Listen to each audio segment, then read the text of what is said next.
지난 4월에 이곳으로 이사하기 위해서 짐을 정리했습니다. 서재가 따로 교회 안에 있어서 이제 서재는 또 따로 정리하게 되었는데, 서재에는 뭐가 있죠? 제가 늘 어려운 질문 드려서 대단히 죄송합니다. 그 안엔 책이 있죠. 책이 있고 저는 또 책 사이사이에 몇몇 작품들을 같이 좀 두었습니다. 아주 비싸거나 좋은 건 아니고 성도님들께서 이렇게 가끔 주시는 게 있으면 조그만 자기, 그림 이런 것들을 좀 책과 함께 전시를 해 놓았었습니다. 근데 그 중에서 제가 한 10년 정도를 그 책 속에다가 같이 전시한 작품이 하나 있었습니다. 개인적으로 굉장히 좋아하던 작품이었습니다. 하얀 타일 위에 굉장히 기계 좋은 수탉 한 마리가 그려져 있는 그림이에요. 그 작품에는 밑에 누가 그렸는지 그 직인 같은 것도 같이 있고, 굉장히 개인적으로 좋아해서 잘 보이는 곳에다가 두고 전시를 했었습니다. 이번에도 이사 오면서 그거 깨뜨리지 않으려고 깨끗이 씻은 다음에 이제 휴지로 감싸기 위해서 좀 이렇게 보는 도중에 이 작품 도대체 누가 만든 거지? 이거 어떤 거지? 이러면서 좀 면밀하게 좀 살펴보게 되었습니다. 그러면서 그것들을 좀 이렇게 돌려서 보다가 제가 깜짝 놀라게 되었습니다. 왜냐하면 전시할 정도로 작품이라고 여겼던 그것이 사실은 뜨거운 국 같은 거를 올려놓은 냄비 받침대였습니다. 그거를 보면서 굉장히 충격을 받았습니다. 한참 생각을 하고, 나는 저거를 10년 동안이나, 그것도 유리 책장 속에다가 넣어가지고 간직했던 건데, 이거 냄비 받침대였구나.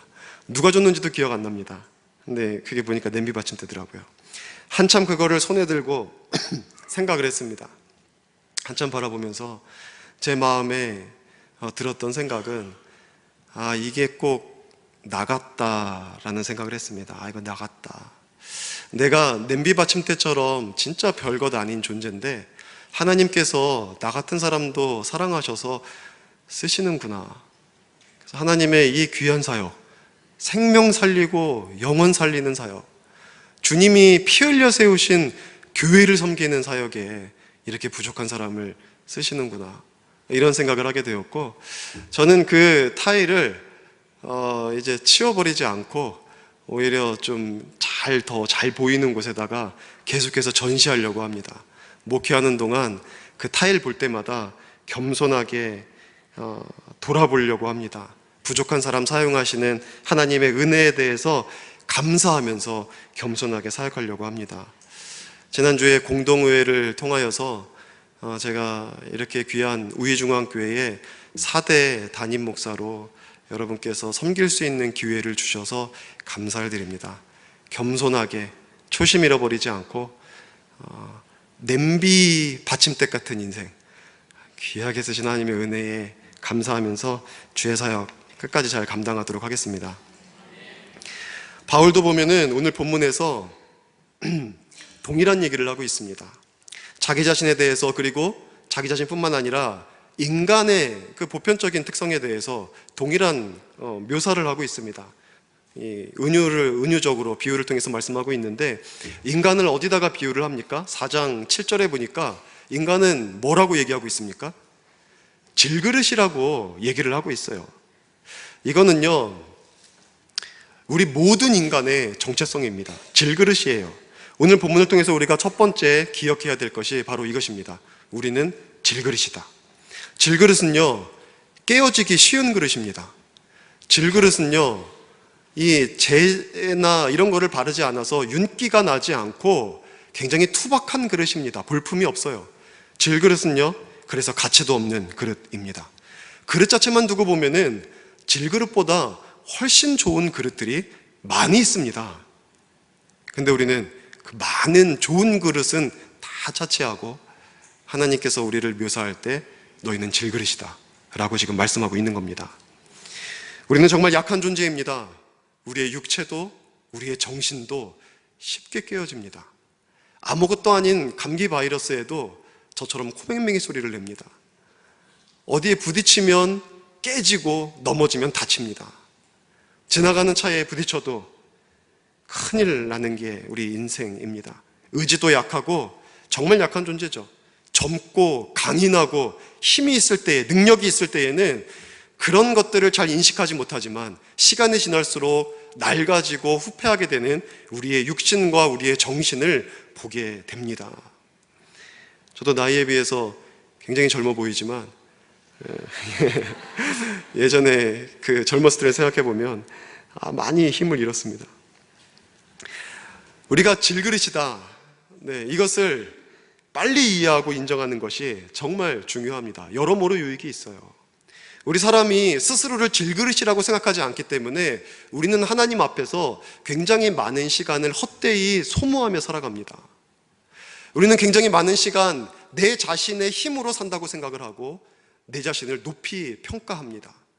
하나님의 뜻보다 나의 뜻이 더 중요하고 그것을 지키기 위해서라면 때로는 하나님의 말씀조차도 마음에서 지워버릴 때도 있습니다. 내 스스로가 큰 가능성과 능력을 가진 존재처럼 생각을 합니다. 바로 이런 것들을 성경에서는요, 교만이라고 얘기합니다. 교만은 목에 힘주는 것을 교만이라고 하지 않습니다. 이것은 세상 사람들이 정의 내린 거예요.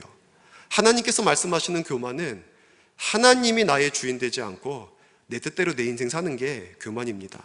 그것이 다른 말로 하면은 내가 하나님이라 이런 말이거든요. 하나님이 주인이고 나는 피조물이고 나는 그에게 속한 자고 그의 뜻대로 살아가야 되는 자임에도 불구하고 하나님의 뜻을 다 부정하고 내 맘대로 내 뜻대로 살아가는 것은 내가 내 인생의 주인 되는 거거든요. 결국 내가 나를 신으로 만드는 겁니다. 그래서 하나님은 교만한 자를 그렇게 미워하시는 거예요. 그래서 하나님은 교만한 자를 반드시 꺾으려고 하시는 거예요. 선줄로 생각하면 넘어질까 진짜 조심해야 되는 겁니다. 예전에 은사 권성수 교수님, 굉장히 저는 교수님 중에서 그렇게 날카로운 분은 처음 봤어요. 그러니까 이게 교만인데 교수님들하고 이제 석사 박사 같이 이렇게 하면은 웬만한 교수님들은 저를 참 많이 사랑하고 인정해 주십니다. 그리고 참 높여주세요. 그리고 솔직히 토론하면 안 집니다. 네, 교만하죠. 근데 권성수 교수님이랑은 제가 눈도 잘 못 쳐다보겠어요. 아무리 제가 철저하게 준비하고 가도 그분한테 철저히 깨져버려요. 와, 이런 교수님이 없죠. 한 번은 제가 이제 앞에서 발표를 하면서 이것에 대해서 쓴 어떤 책보다 이게 더 좋습니다 라고 얘기했는데 교수님이 끄덕끄덕 하더니 끝나고 나더니 막 영어로 막 그러는 거예요. Be humble! Be humble! 막 그러더니 그렇지 않으면 너는 stumble 된다 그러는 거예요. 아니, 쓰레기 된다는 거예요. 겸손해라, 겸손해라. 그런 얘기를 하더니 막 그 외침이 귀에 생생합니다. 생생해요. 30대 초반에 들은 외침이었는데 생생합니다. 겸손해야 합니다. 겸손해야 합니다. 우리가 교만하면 정말 하나님이 반드시 우리 인생을 낮추시는 거예요. 아담이 왜 하나님의 뜻을 저버리고 하와와 더불어서 이 선악을 알게 한 나무의 실과를 먹습니까? 하나님처럼 된다라는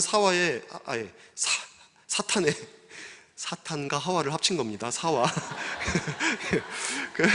사탄의 꿰매 넘어가서 하나님처럼 되고 싶으니까 이 하와와 아담은 선악을 알게 하는 나무의 실과를 먹는 겁니다. 왜 하늘까지 닿으려는 바벨탑을 쌓습니까? 이것이 진짜 하나님처럼 되고 싶은 인간의 이 내면에 있는 욕구를 표현해주고 있는 거예요. 오고 가는 수많은 사람들이 빠져드는 함정이죠. 교만한 것, 내 인생의 주인이 나인 것, 나의 판단이 옳고 내 판단대로 내 인생을 살아가고 싶은 것, 이것이 모든 죄의 뿌리가 됩니다. 그래서 우리는 그 교만에서부터 많은 죄의 열매들을 주렁주렁 맺고 살아가는 거예요. 하나님이 어찌 가만두시겠습니까? 낮추시죠. 질서를 깨트리면 질서를 회복시키시는 분이 하나님이세요. 우리가 피조물로서 우리가 마땅히 있어야 될 바를 자리를 잃어버리면 하나님께서 다시 우리를 그 자리에 가져다가 데려다가 놓으시는 거예요. 근데 우리는 그것이 고통이죠. 겸손해야 합니다. 하나님 앞에 나는 아무것도 아닌 것들을 고백하며 살아가야 합니다. 그렇지 않으면 잘 사는 것 같아도요, 인생의 어느 순간 되면 후회가 남고 실망밖에 없습니다. 돌아보면 내가 정말 하나님 앞에서 얼마나 헛살았는지 그런 것들만 발견하게 되고 돌이키려고 해도 내 인생 이미 저물어가고 있는 겁니다. 나의 약함을, 나의 무능을 날로 낡아지는 나의 인생을 하나님 앞에 고백할 줄 아는 저와 여러분 될 수 있기를 주의 이름으로 부탁을 드립니다. 그런데 중요한 것은요, 그릇의 가치는 그릇의 존재가, 그릇이 무엇으로 만들어졌냐가 가장 중요한 결정 요인이 되지 않는다는 겁니다. 그릇의 종류는 굉장히 다양하죠. 많죠. 여러분 집안만 봐도 많죠. 저도 도자기를 좋아해서 도자기로 된 그릇들이 집안에 많이 있습니다. 쓰지 않는 그릇도 찬장에 많이 들어가 있어요. 도자기를 좋아합니다. 저는 상품 별로 안 좋아하고 작품 좋아합니다. 제가 작품이라서. 교만하죠? 이건 교만이 아니라 하나님 말씀이 우리 다 작품이에요. 우리 다 작품이에요. 하나님께서 우리 다 한 사람 한 사람 작품으로 만드셨잖아요. 걸작품입니다. 걸작품. 근데 어떤 그릇은 비싼 그릇도 있습니다. 어떤 그릇은 싼 그릇도 있죠. 그냥 가격으로만 따지면. 어떤 그릇은 정말 누가 돈 주고 팔라 그래도 안 팔고 싶은 그릇도 어쩌면 집안에 있을 수도 있습니다. 그런데 진정한 그릇의 가치는 그릇 자체에 있지 않습니다. 사실은 무엇으로 만들어졌냐보다 중요한 것은 그 그릇이 무엇을 담고 있느냐가 더 중요합니다. 그것이 궁극적으로 그릇의 가치를 결정하는 거예요. 쉽게 설명해 보겠습니다. 저는 어렸을 때부터 세상에서 제일 좋은 그릇은 본차이나라고 저는 배워왔습니다. 요즘은 더 좋은 그릇도 많이 있고, 막 영국에서 들여온 그릇, 이제 수지에서 사역할 때 보니까 저는 하나도 안 예쁜데 집안마다 가면은 그건 있어요. 그게 몇십만 원 주고 사더라고요. 집안마다 다 있어요. 그래서 신방을 가면은 똑같은 그릇이 늘 나와요. 제일 비싼 그릇이라고. 근데 본차이나 아무리 좋은 그릇이라고 할지라도요, 여러분 거기다가 된장 담으면 뭐가 되는 겁니까? 된장 공기가 되는 겁니다. 아무리 본차이나 영국에서 가져온 거 된장 담으면 그냥 된장 그릇 되는 거예요. 순금으로 만들었습니다. 18K. 굉장히 화려하고 좋죠. 무겁고 보기에도 좋습니다. 색깔도 안 변하고. 이런 그릇이 있는데 강아지 주는 밥 담으면 뭐 됩니까? 개밥 그릇 되는 겁니다. 빛나는 개밥 그릇. 오늘 감기 때문에 발음이 좀 이상해 죄송합니다. 빛나는 개밥 그릇. 그거 되는 겁니다. 여러분 2조 백자 값비싸죠. 진품 명품 내놓으면은 가치가 얼마 될지도 모르겠는 정말 비싼 건데, 여러분 밤중에 이동식 화장실로 쓰면 그거 뭐 되는 겁니까? 요강 되는 겁니다. 요강. 그러니까 여러분 그릇은요 뭘로 만들어졌냐 그거보다 중요한 것이 그것이 무엇을 담고 있느냐, 그것이 훨씬 더 중요한 것입니다. 비록 사과 개짝, 옛날에는 사과를 나무에다 담았잖아요. 사과 개짝이라고 할지라도 그 속에 보물을 다 담아 놓으면 그거 뭐 되는 겁니까? 보물 상자 되는 거예요. 보물 상자. 여러분 오늘 성경이 분명히 말씀하고 있죠. 우리는 질그릇이다.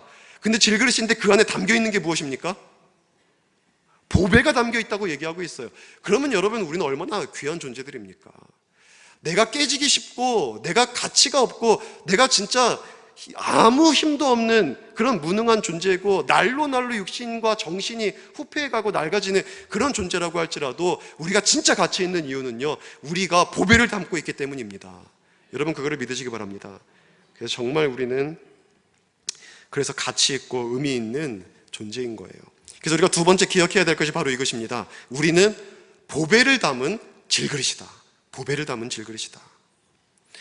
질그릇임에도 그래서 가치가 있고 능력이 있고 생명이 있는 것입니다. 그렇기 때문에 이거를 빨리 깨달아야 합니다. 내가 힘이 있는 게 아니에요. 내 안에 보배 때문에 내가 힘이 있어지는 겁니다. 내가 능력이 있는 것이 아닙니다. 내 안에 있는 보배 때문에 내가 능력 있는 존재로서 살아갈 수 있는 겁니다. 내가 가능성이 있는 존재가 아니라 내 안에 있는 보배 때문에 내가 엄청난 가치를 소유하고 있는 존재가 되는 겁니다. 아이들한테 말할 때 이런 표현 쓰죠. 너는 예수님 짤이다. 과자 하나를 딱 사면은 1,000원 주고 사면 이건 1,000원짜리 과자잖아요. 우리는 예수님을 지불하고 산 존재들이기 때문에 너희는 예수님 짤이다. 아이들한테 주로 표현하는 겁니다. 얼마나 가치 있습니까? 예수님의 생명만큼 가치 있는 존재들이에요. 여러분 자기를 소홀히 하지 마십시오. 정말 가치 있는 존재들입니다. 거울을 볼 때마다 나 진짜 가치 있다. 끝내준다. 그런 거 한 번도 안 해보셨습니까? 저는 젊었을 땐 2시간은 눈은 못 뗐는데 그런 거 안 해보셨군요. 예수님 짤이 얼마나 인생에 가치가 있습니까? 내가 멋있어서가 아니라, 내가 힘이 있어서가 아니라 내 안에 있는 보배 때문에 정말 우리는 가치 있는 겁니다. 이 은혜를 마음 깊이 정말 느낄 수 있기를 정말 주의 이름으로 축원합니다. 이 진리를 진정으로 믿는 자가 복됩니다. 박사학위 많이 가지고 있는 것보다, 수많은 돈을 소유하고 있는 것보다 이 진리를 마음으로 믿고 진짜 확신 가지고 살아가는 것이 훨씬 더 소중한 것입니다. 여러분, 그렇다면 내 안에 있는 이 보배가 무엇입니까? 이것이 정확하게 무엇입니까? 많은 학자들이, 또 많은 목사님들이 여기에 대해서 사실 다양하게 얘기합니다. 왜냐하면 이게 비유로 쓰였기 때문에 또 정확하게 무엇이라고 표현해 주질 않았어요. 그래서 여러 가지로 얘기를 합니다. 제일 많이 공통적으로 얘기하는 것이 예수님이라고 얘기를 해요. 예수님. 저도 여기에 대해서 동의합니다. 이거는 틀린 말은 아니거든요. 그거를 조금 더 정확하게 묘사하고 싶을 뿐이지. 예수님이라고 얘기를 해요. 어떤 분들은요, 메시지라고 얘기합니다. 이 바울이 자기가 복음 전파하는 이 메시지를 얘기하다가 여기까지 온 거거든요. 그래서 이 보배를이라고 하니까 메시지, 이 복음의 메시지가 보배 아니냐, 우리 안에 이 메시지가 보화 아니냐, 이렇게 얘기를 합니다. 이것도 뭐 무조건 틀렸다고 얘기할 수는 없습니다. 어떤 분들은요, 그 메시지 자체가 아니라 그 메시지를 전하는 사역, 이게 보배 아니냐, 그래서 말씀 맡은 자로서의 이 사역, 이거 얼마나 귀한 거냐, 이렇게 얘기하는 분도 있습니다. 근데 저는 이 구절들에서 표현하고 있는 단어, 궁극적으로 내 속에 있는 것들을 드러내고 싶다라고 표현했는데 명확하게 얘기하고 있거든요. 그리고 모든 것들을 포함할 수 있는 단어이기도 한데, 예수 생명, 예수의 생명, 저는 이렇게 이해하고 싶습니다. 우리 안에 있는 보배, 이것은 예수의 생명입니다. 여러분 안에 예수의 생명이 있어요. 믿으십니까? 예수 그리스도를 나의 구세주로 영접한 사람은 예수의 생명이 내 안으로 흘러 들어옵니다. 이 생명 소유하고 살아가는 사람들입니다.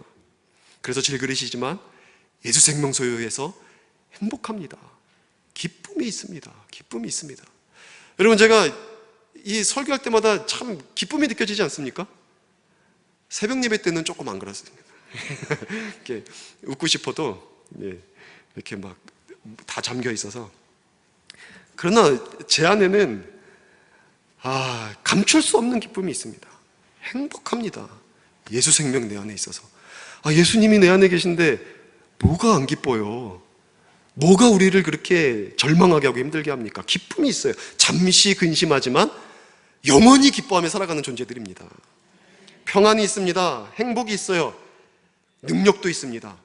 그리고 우리는 구원을 받고 영생을 소유합니다. 여러분, 우리 질그릇 같은 인생 가운데 예수 그리스도의 생명이 흘러들어오면 우리에게 주어지는 은혜가 너무 큽니다. 하나하나 설명할 수 없을 정도로 정말 커요. 근데 참 많은 은혜가 있는데 오늘 본문에서 특별히 두 가지의 은혜에 대해서 설명하고 있습니다. 그 첫 번째 은혜는 무엇이냐면 하나님을 아는 지식을 소유하게 된다는 거예요. 하나님을 아는 지식. 그것이 4장 6절에 나와 있습니다. 하나님께서 예수 그리스도의 얼굴에 있는, 그러니까 예수를 보면 보이는 겁니다. 예수님을 통해서 우리가 볼 수 있는 거예요. 하나님의 영광을 아는 빛을 우리 마음에 비추어 주셨다. 예수의 생명 때문에 하나님을 알게 됩니다. 하나님을 아는 지식이 우리 가운데 오는 거예요. 여러분, 이것은 굉장히 놀라운 지식입니다. 굉장히 놀라운 거예요. 신비로운 겁니다. 예수님을 믿지 않는 사람은요, 하나님을 알 수가 없습니다. 하나님을 안다고 해도 희미하게밖에 몰라요. 자연 만물을 통해서 하나님의 영광을 다 드러내고 있지만 희미하게 봅니다. 근데 그런 일반 계시를 통해서도 교회에 나오는 분들이 있어요. 저희 신학교 동기 중에는 산속에 들어갔다가 누가 이 흐르는 물과 아름다운 새소리와 나무를 만들었지? 이게 어떻게 빅뱅 이론처럼 우주 폭발로 일어날 수가 있어? 이건 만드신 분이 있을 거야 하다가 예수 믿고 신학 공부한 친구가 있습니다. 그런 거를 통해서도 분명히 하나님에 대해서 희미하게 보입니다. 하지만 궁극적으로는 믿음을 가지고 교회에 들어와서 신앙생활해야 하나님을 알 수 있어요. 믿음이 없으면, 예수를 믿지 않으면 하나님에 대한 지식을 소유할 수가 없어요. 성경을 읽어도 마찬가지입니다. 예수님을 믿지 않는 사람이 성경을 읽으면 성경 속에 있는 진리를 발견하기가 어려워요. 모릅니다. 믿어야 이게 보여요. 믿어야. 아무리 똑똑한 사람이라고 할지라도 믿음이 없이 성경을 읽으면 여기에서 살아계신 하나님을 만나지를 못합니다. 여기서 살아계신 하나님의 진리를 발견할 수가 없습니다. 믿는 사람만 그거를 발견하는 거예요. 항상 믿음이 이해를 선행합니다. 이해하고 믿는 게 아니라 믿고 이해하는 거예요.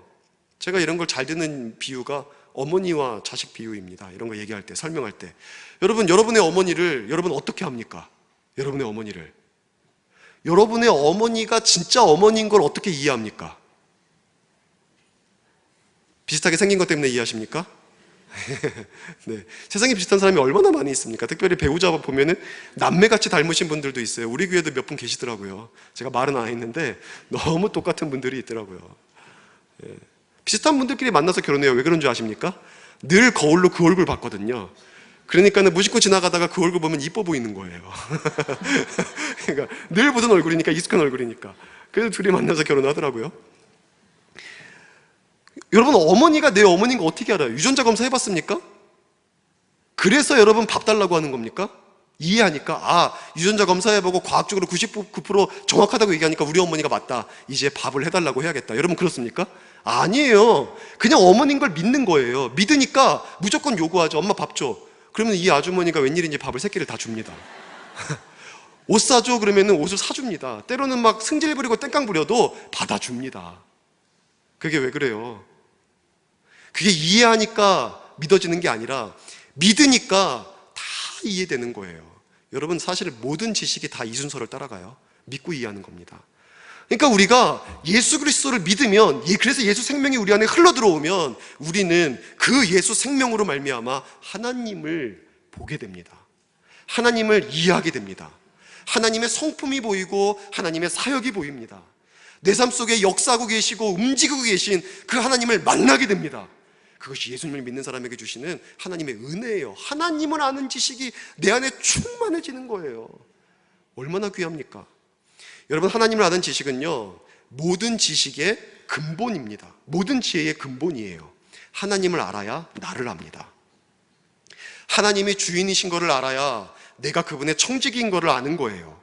하나님이 창조주이신 것을 알아야 내가 피조물인 것을 정확하게 이해할 수가 있는 겁니다. 하나님께서 목자인 것을 알아야 내가 그를 의지하고 나아갈 수 있는 양인 것을 아는 거예요. 하나님에 대한 지식은 나에 대한 분명한 이해를 줍니다. 인생을 살아가면서 나는 누군가, 어디서 왔고 어디로 가는가, 이거를 반드시 합니다. 이 질문을 안 하는 사람을요, 이 칸트가 얘기했나? 이렇게 얘기했어요. 철학적인 바보라고 얘기했어요. 철학적인 바보. 자기 자신에 대해서 이런 질문을 꼭 합니다. 내가 어디서부터 왔고 어디로 가고 나는 누구인가? 하나님을 알면 이걸 다 알 수 있는 거예요. 하나님을 알면. 하나님을 이해하면 이 모든 것에 대해서 답을 다 우리가 들을 수가 있는 겁니다. 볼 수가 있는 겁니다. 그럼 어떻게 되겠습니까? 내 인생이 달라져요. 내가 어떻게 살아가야 될지가 하나님을 향한, 하나님에 대한 지식 때문에 나의 인생의 방향이 결정이 되고요, 목적이 달라지고요, 하루하루 선택하고 취하는 태도, 이게 다 달라지게 되는 겁니다. 인생이 달라지는 거예요. 하나님을 아는 지식 때문에 우리는 내세에 있는 모든 삶뿐만 아니라 우리가 영원한 생명도 소유하고 하나님의 나라도 알게 됩니다. 얼마나 귀합니까? 이 지식이 전부예요. 환난과 고난이 다가온다 할지라도 하나님을 향한 분명한 지식이 있으면 그 고난을 향한 하나님의 의미를 발견해냅니다. 절망하지 않아요. 그래서 하나님의 뜻이 내 삶 속에 이루어지게 합니다. 여러분, 하나님을 아는 지식 정말 소중하죠? 하나님 알아가셔야 합니다. 성경을 통해서 하나님에 대해서 계속 알아가세요. 여러분, 믿음이 있기 때문에 하나님을 알려고 하면 그분의 성품과 사역이 보이고 그것을 보고 발견하게 되면 인생이 달라질 수 있어요. 모든 지식의 근본이고 지혜의 근본이거든요. 여러분, 그래서 예수 생명 있는 자는 질그릇임에도 이 놀라운 은혜 때문에 하나님의 뜻대로 인생을 살아가는 축복을 누릴 수가 있는 것입니다. 두 번째, 여러분, 하나님, 이 예수 생명이 우리 가운데 들어오면 주시는 은혜가 있는데 그게 뭐냐면 8절 9절에 보니까 부활의 능력을 소유하게 한다는 거예요. 우리 가운데 하나님께서 부활의 능력을 줍니다. 예수님은 부활의 첫 열매가 되어주신 분이에요. 나무의 열매가 딱 열리기 시작하면 그 다음에는 계속 열립니다. 첫 번째 열매 맺히기까지 몇 년 동안의 시간이 필요하죠. 한 번 맺히면 계속 열립니다. 예수님이 부활의 첫 열매가 되어주셔서 그를 믿는 자들을 다 부활로 인도하시는 분이십니다. 여러분, 예수님을 믿는 자는 8절에 보니까 사방으로 우겨쌈을 당하여도 쌓이지 않는데요, 주변에서 막 압박해와도 그것 때문에 눌리지 않습니다. 답답한 일을 당하여도 답답한 일은 당한다, 마치 막혀있는 큐브 속에 들어가 있는 것처럼 출구가 안 보이는 거예요. 그래도 낙심하지 않습니다. 절망하지 않습니다. 박해를 받아요. 모진 매를 당합니다. 죽을 동안 매를 맞습니다. 죽을 동안 매를 맞습니다. 그래도 버림받지 않습니다. 거꾸로 때림을 당하여도 막 완전히 뒤집어 버려도 내 인생을, 그래도 망하지 않습니다. 부활의 능력을 소유하고 있기 때문에 예수의 생명이 우리 가운데 있어서 우리는 반드시 하나님께서 우리를 살리시고 건지시고 회복시켜 주십니다. 여러분, 믿으시기 바랍니다. 이 믿음이 여러분 살릴 겁니다. 이 믿음이. 때로 망할 것 같지만 망하지 않습니다. 죽을 것 같지만 삽니다. 비록 육체는 죽어도 우리의 영혼은 하나님의 나라에서 영원히 삽니다. 이 능력을 우리는 소유한 사람들입니다. 이것이 바로 질그릇 속에 담겨있는 예수 생명 소유한 사람이 받는 은혜인 것입니다. 얼마나 귀합니까? 이 은혜는 나만 살리는 것이 아니라 남도 살립니다. 12절에 나와 있는 얘기예요. 남도 살립니다. 나는 죽고 다른 사람은 살리고. 그래서 예수 믿는 사람들은 주변의 축복의 통로가 됩니다. 다른 사람을 살리는 존재가 돼요. 여러분 때문에 여러분 직장이 사는 겁니다. 여러분, 누군가가 너 때문에 우리 직장이 엉망이야 라고 하면은요, 속으로 흥 하세요. 흥. 나 때문에 하나님이 우리 살리는 거야. 예전에는요, 요즘도 그렇기도 할 겁니다. 며느리가 시집을 딱 갔을 때 꼭 이렇게 말하시는 시부모님들이 있어요. 우리 집에 종교가 2개 있으면 집이 망한다. 불교가 꼭 그럽니다. 불교가 이런 말 꼭 합니다. 그래서 며느리, 너가 우리 집에 시집 왔으니까 이제 기독교 버리고 불교 믿어라, 이렇게 얘기합니다. 그리고 집안에 문제가 조금만 생겨도 꼭 며느리 탓을 해요. 너가 예수 믿는 사람이, 예수쟁이가 들어와서 우리 집안이 이렇게 됐다, 이렇게 얘기해요. 아니, 그럼 예수쟁이 없으면 집안이 다 형통합니까? 절대 그렇지 않죠. 인생에는 늘 어려움이 찾아와요. 여러분, 그럴 때 아니 어머니 이렇게 얘기하지 마시고 그냥 이렇게 얘기하지 마시고, 예. 여러분 속에서 그냥 하나님 앞에 감사하며 기도하세요. 사실은 내가 들어와서 집안이 이 정도다 그래도, 예? 그리고 앞으로 더 나아질 거다. 여러분, 우리는 세상의 축복입니다. 아닌가요? 세상의 축복입니다. 빛이고 소금입니다. 소금이 없으면 맛없는 세상이죠. 빛이 없으면 깜깜한 세상이죠. 가치 있는 존재들로 여러분 하나님께서 보내셨어요. 부활의 능력, 예수의 생명 가운데 우리에게 주신 겁니다. 이 얼마나 귀합니까? 예수의 생명이 하나님을 아는 지식, 부활의 능력 우리에게 다 줍니다. 나를 알고 인생을 알고 사명을 알고 환난과 고난 중에서도 의미를 발견하고 구원과 영생을 아는 이 축복을 받은 사람들입니다. 망하지 않죠. 낙심하지 않죠. 버림받지 않죠. 죽어도 삽니다. 영생을 소유해요. 다른 사람도 살리는 인생을 살아가는 것입니다. 내 안에 있는 이 귀한 봄을 결코 포기하지 말고 사시기 바랍니다. 내 안에 있는 보물을 나는 포기할 수 없네. 주 나의 모든 것. 여러분 아시죠? 이미 저는 저녁 때 노래를 잘합니다. 이 내 안에 있는 이 귀한 보물, 이 귀한 보물 포기할 수가 없죠. 그것 때문에 내 인생이 가치 있어지는데.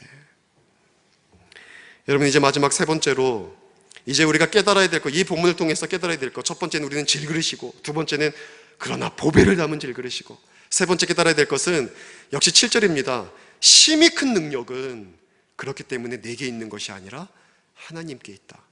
여러분, 이것을 우리는 반드시 깨달아야 합니다. 우리 인생의 능력은 내게서 나오는 것이 아니에요. 나의 젊음을 의지하지 마십시오. 나의 지성을 의지하지 마십시오. 나의 외모를 의지하지 마십시오. 여러분이 가지고 있는 그 어떤 것도 의지하지 마십시오. 심히 큰 능력은 내게서 나오는 것이 아니라 하나님에게서 나옵니다. 우리는 그것을 알아야 합니다. 우리가 질그릇이고 우리의 보배를 담은 그 질그릇이라는 이유를 우리에게 보여주시는 것은, 그것을 보여주시는 이유는 바로 이걸 알려주시기 위해서예요. 인생의 큰 능력은 하나님께 있다. 그러니 하나님만 바라봐라. 내 맘대로 살지 말고 내이무지에서 살지 말고, 다 잃고 나서야 돌아오지 말고 젊음 있을 때 주님께 충성해라. 여러분의 인생에 있어서 가장 젊은 날이 언제입니까? 오늘입니다. 오늘. 그죠? 내일도 젊을 겁니까? 오늘이죠. 여러분의 인생에서 가장 젊을 때 매 순간, 현재라는 시간 속에서 하나님 앞에 충성하며 살아갈 수 있기를 바랍니다. 그리고 여러분 안에 있는 그 예수 생명을 드러내십시오. 다른 사람을 살립니다. 그것이 드러내십시오. 그래서 하나님께 영광이 올려드리게 하십시오. 이것이 우리들의 삶의 목적이 되어야 합니다. 많은 사람들은요, 삶의 목적이 어디에 있냐면 질그릇 치장하는 데 있어요. 질그릇에 금태 두르는 거죠. 아무리 나를 갖고 봤자 그 질그릇에 금태 두르는 거죠. 그래봤자 질그릇이에요. 금태 두른 질그릇. 박사모 쓰여보십시오. 이거 없는 채로 말하는 거 아닙니다. 박사모 쓰여보십시오. 그거 뭐예요? 박사모 쓴 질그릇인 거예요. 그죠? 슈퍼카 타고 다녀 보십시오. 뭐 2억짜리 3억짜리 슈퍼카 타는 질그릇이에요. 뭐 별다릅니까? 그냥 질그릇이에요. 쉽게 깨지고 약합니다. 대골 같은 집, 궁궐 같은 집에 살아보십시오. 그냥 그 집에 사는 질그릇이에요. 우리는 내가 질그릇인데 자꾸 겉을 치장하는데 내 인생의 목적, 나의 이 모든 힘을 다 쏟고 있어요. 그거 아닙니다. 내가 담고 있는 예수 그리스도를 드러내고 그 예수 생명 나에게 주신 하나님의 영광을 드러내고, 이것이 우리들의 인생의 목적이 되어야 합니다. 여러분, 인생이 어떻게 되냐면, 아까도 잠깐 얘기했지만 내 자신만 의지하고 살아가는 사람은요, 인생이 굉장히 불안해요. 교만한 사람의 인생은요, 깨어짐이 따릅니다. 교만한 사람은요, 늘 불안해요. 나보다 더 뛰어난 사람이 있을까 불안하고요, 늘 경쟁합니다. 어떤 일을 한 가지 하려고 해도요, 겉으로는 안 그런 척하고 그 목에 힘주지만 실제로는요, 속으로는요 막 살얼음판 걷는 것 같은 느낌을 갖습니다. 그래서 승질도 잘 내요. 교만한 사람은 승질도 잘 냅니다. 상을 확 없는 사람은 교만한 사람입니다. 네. 겸손한 사람은요, 상 안 없습니다. 여러분, 혹시 짜게 주면 짜게 먹는 거죠, 그죠? 싱겁게 주면 싱겁게 먹는 거고, 맵게 주면 맵게 먹는 거고. 저는요, 아내가 밥을 해주면 혹시 짜면, 야, 오늘은 이 음식 먹는 거구나. 똑같은 음식인데 다음날 좀 싱거우면, 야, 오늘 또 새로운 음식 먹네? 너무 감사한 거예요. 너무 감사한 거예요. 내 기준 딱 세워놓고서는 그거 상 없고 그러지 마십시오. 뭐 요즘 상 없는 사람 없으니까 하는 소리입니다. 한 20년 전만 해도 이런 설교 못하죠. 집안에서 뭐 두 가정당 하나는 상 없으니까. 우리가 교만한 사람은 분노가 많고 불안하고 다른 사람을 미워하고, 그리고 인생에 실패가 많이 따릅니다.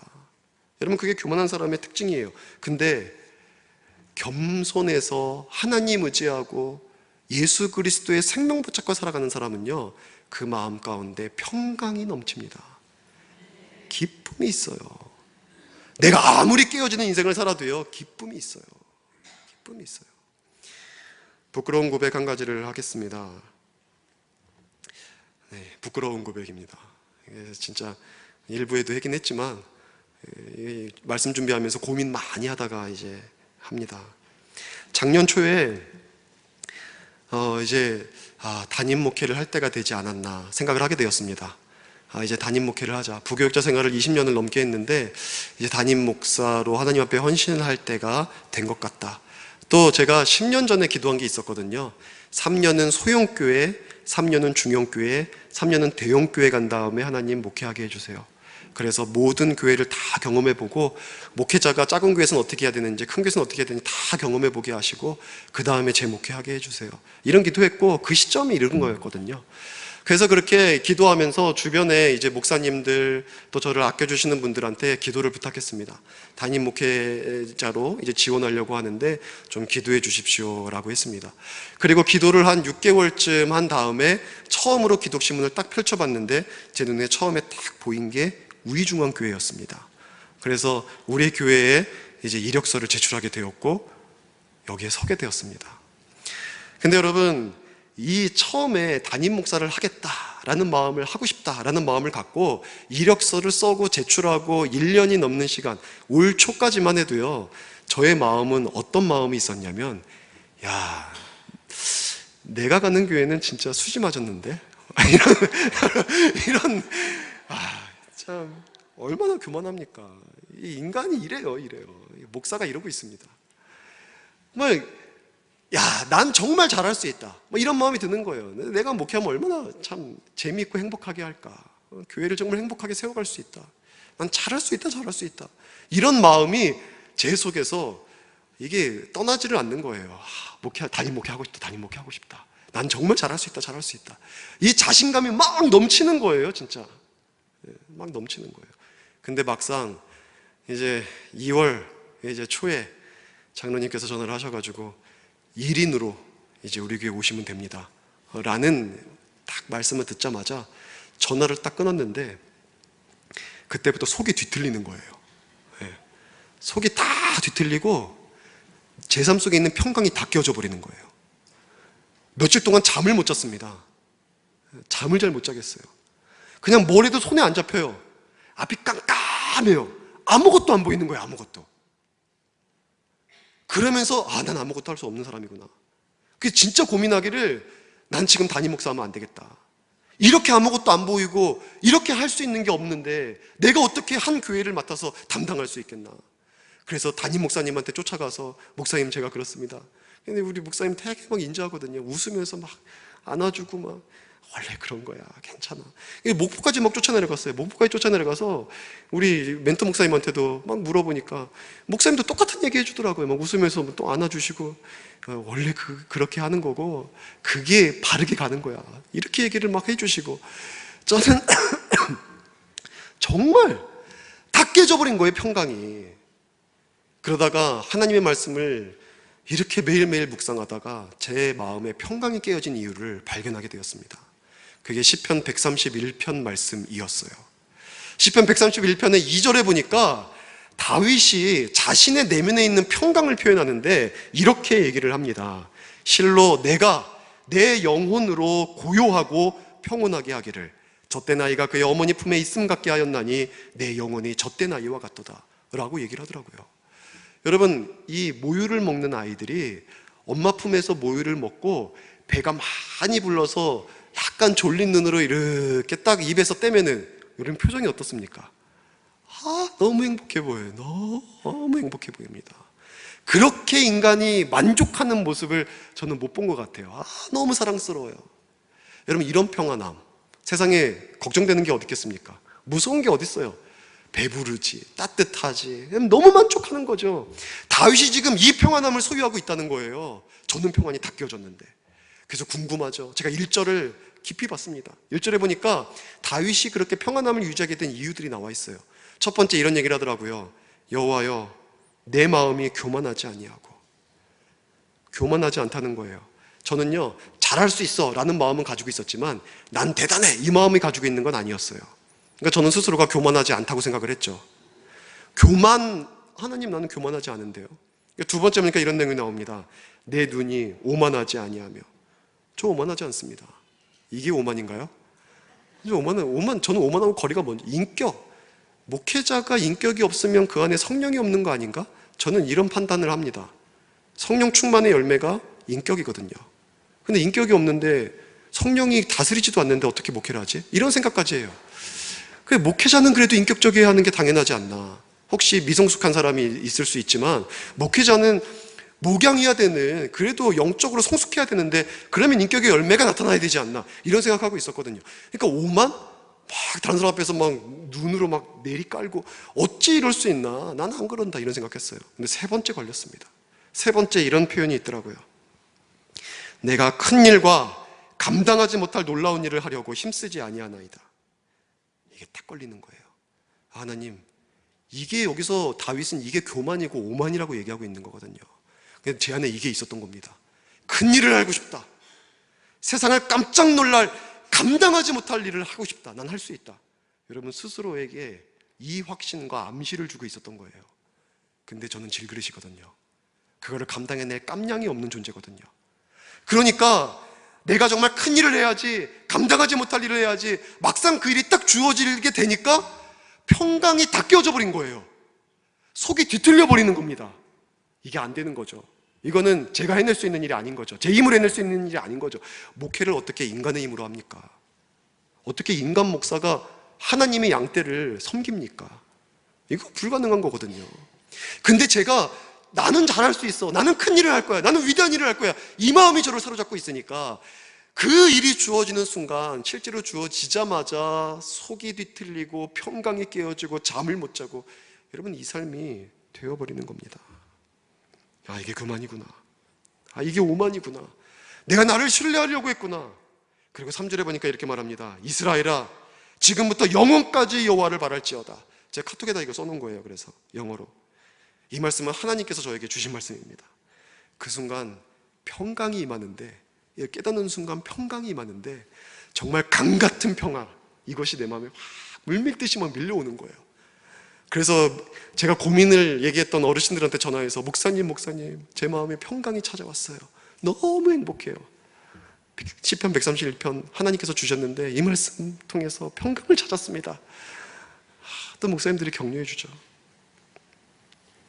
언젠가 저도 은퇴할 날이 금방 올 겁니다.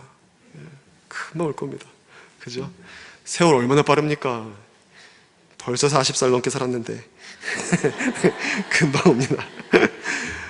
마지막까지 이 말씀 붙잡고 사역하려고 합니다. 하나님, 저는 질그릇이오니 예수 생명만 나타나게 하여 주시옵소서. 심히 큰 능력은 하나님께 있사오니 주만 바라보게 하여 주시옵소서. 이 기도 가지고 목회의 매 순간 달려가겠습니다. 이제 말씀을 마치겠습니다. 여러분도 이 은혜를 저와 함께 누리시기를 축원합니다. 바울과 함께 누리시기를 축원합니다. 우린 질그릇이죠. 하지만 우리 안에는 예수 생명이 있습니다. 그래서 우리는 가치 있는 존재들이에요. 모든 지식을 소유하고 영생도 소유하고 부활의 능력으로 나도 살고 남도 살리는 그런 존재들입니다. 심히 큰 능력을 가진 하나님만 의지하고 바라보면서 사십시오. 그러면 세상이 줄 수 없는 평안, 세상은 알 수 없는 기쁨, 세상은 감당할 수 없는 능력을 소유하며 살아가는 저와 여러분이 될 수 있습니다. 그런 사람 다 될 수 있기를 주의 이름으로 간절히 축원합니다. 기도하시겠습니다. 하나님 아버지, 우리는 질그릇과 같은 존재들입니다. 조금만 어려움이 다가와도 깨어질 수밖에 없고, 내가 아무리 많은 것으로 나를 치장했다고 할지라도 결국은 볼품없는 질그릇에 지나지 않을 뿐입니다. 하나님, 그럼에도 우리의 인생의 목적이 나의 질그릇을 조금 더 화려하게 만드는 데 있었음을 고백합니다. 용서하여 주시옵소서.